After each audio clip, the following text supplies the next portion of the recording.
देवे जवाब विवाह नहीं है तो का दे जवाब जरूर कढ़ाई बोली और हम सब देवे नहीं किया अरे माई भसुर आवन चपका दे मोजा बाब अरे माई भसुर आवन चपका दे मोजा बाब अरे माई काठावा के पुतारी बरवाई दियाना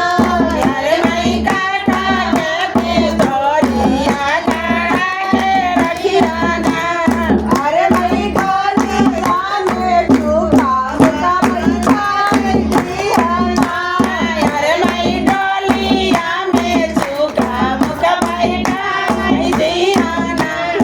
अरे माई डोलिया में आगे पीछे रोई दियाना अरे माई डोलिया के आगे पीछे रोई दियाना अरे माई डोलिया के आगे पीछे रोई दियाना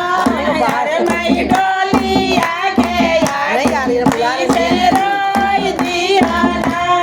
अरे माई सास घर पुकारे अये लगाई जई है ना अरे माई सास घर पुकारे अये लगाई जई है ना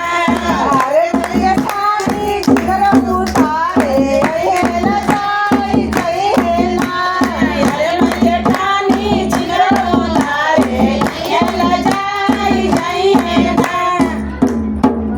काहे लजा जी काट के पुतरी बैठाल गइल अब गंगा जी नहा गइल कतर की ससुर न जे सोई छिले पहले भी अच्छा लिया रे मांगी तनी एही न हो तो काटे तन तो ना हमनी के तो